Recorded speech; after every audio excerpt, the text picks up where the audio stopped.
رب العالمين والصلاة والسلام على سيد المرسلين وعلى آله وأصحابه أجمعين ومن تبعهم بإحسان إلى يوم الدين. أما بعد فأعوذ بالله من الشيطان الرجيم. بسم الله الرحمن الرحيم. ومن عمل صالحا من ذكر أو أنثى وهو مؤمن فلنحيينه حياة طيبة ولنجزينهم أجرهم بأحسن ما كانوا يعملون.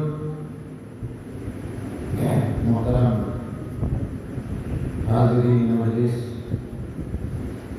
میرے بزرگوں اور سننے والی میری مائیں اور بہنیں، اللہ رب العالمین نے اس کائنات کے اندر بہت ساری مخلوقات کو پیدا کیا. انہی مخلوقات میں سے ایک عظیم مخلوق ہم انسان بھی ہیں. اللہ رب العالمین نے انسانوں کے اوپر بہت سارے احسانات کیے اور انسان کو بہت ساری نعمتوں سے نوازا. ہم انسانوں کے اوپر جو احسانات کیے، ان احسانات میں سے اور خاص طور سے ہم مسلمانوں کے اوپر جو اللہ رب العالمین کے عظیم احسانات ہیں، ان احسانات میں سے ایک احسان تو یہ کیا کہ اللہ رب العالمین نے ہمیں انسان بنایا، انسان بننے کا شرف عطا کیا. یہ کم بڑا احسان نہیں ہے اللہ رب العالمین کا ہم انسانوں کے اوپر.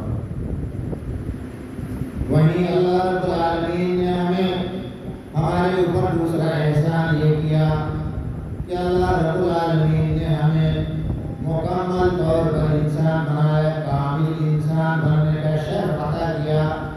یعنی ہمیں مختلف قسم کی قوتوں سے نوازا، بہت ساری جسمانی طاقتیں ہمیں فراہم کی. وہیں اللہ رب العالمین نے ہم مسلمانوں کے اوپر تیسرا احسان یہ کیا کہ اللہ رب العالمین نے ہمیں مسلمان بنایا، اسلام کی راہ پر چلنے والا بنایا. اور انہی احسانات میں سے ایک احسان یہ بھی ہے کہ اللہ رب العالمین نے ہمیں اور آپ کو مسلمان گھرانے کا چشم و چراغ بنایا. یعنی ہمارے والدین مسلمان ہیں. ان تمام احسانات کا تقاضا آخر کیا ہے؟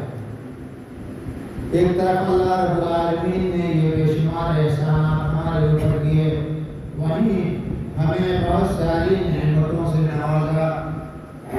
اور اللہ رب العالمین کی بے شمار نعمتوں میں سے ایک عظیم نعمت یہ بھی ہے کہ اس نے ہمیں پیدا کیا، وہ ہمیں روزی دے رہا ہے اور اس نے ہمیں صحت و تندرستی عطا کی، صحت و توانائی سے نوازا اور ہمیں بہت ساری جسمانی قوتوں سے نوازا. ان تمام احسانات اور اللہ رب العالمین کے عطا کردہ ان انعامات کا تقاضا ہم انسانوں کے اوپر، ہم انسانوں سے کیا ہے؟ اللہ رب العالمین نے ہم انسانوں سے کون سا عمل چاہتا ہے؟ اسی انسان کے اسی مقصد کو اللہ رب العالمین نے اس آیت کریمہ میں بھی واضح کیا ہے. اور دو تین باتیں اس آیت کریمہ کے اندر اللہ رب العالمین نے بیان فرمایا. ان دو تین باتوں میں سے پہلی بات اللہ رب العالمین نے یہ بیان کیا کہ جو بھی نیک عمل کرے گا، نیک عمل کرنے والا خواہ مرد ہو یا نیک عمل کرنے والی عورت ہو، من عمل صالحا من ذکر او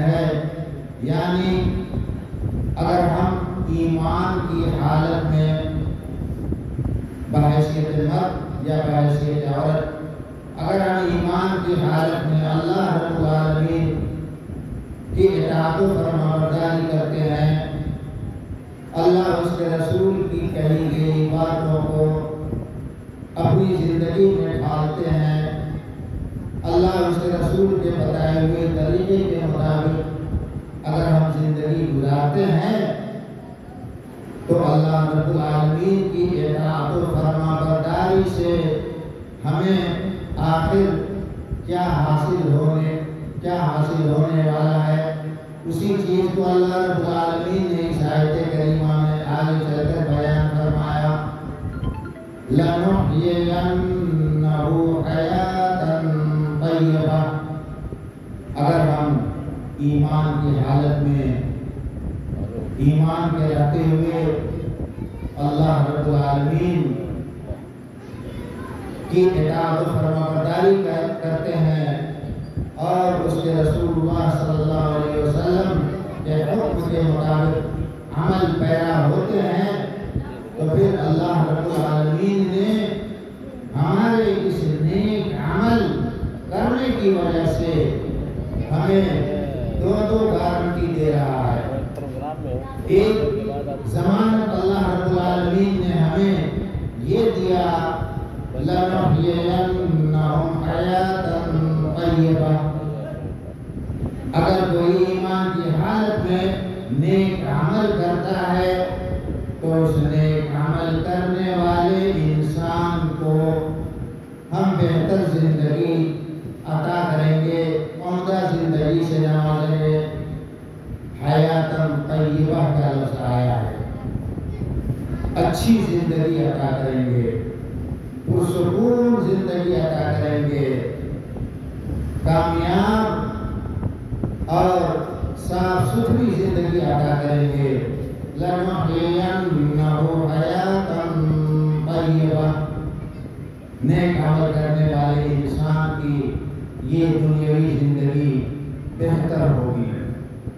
اللہ رب العالمین نے نیک عمل کرنے والے کو یہ دنیاوی انعام تھا، جس دنیاوی انعام سے نوازا، وہیں اللہ رب العالمین اس نیک عمل کرنے والے شخص کو، خواہ وہ نیک عمل کرنے والا مرد ہو یا عورت، اس نیک عمل کرنے والے کو اس دنیاوی انعام کے علاوہ ایک اخروی انعام دینے کا بھی وعدہ کر رہا ہے، اور وہ ان الفاظ میں ہے، وَلَنَجْزِيَنَّهُمْ أَجْرَهُمْ بِأَحْسَنِ مَا كَانُوا يَعْمَلُونَ۔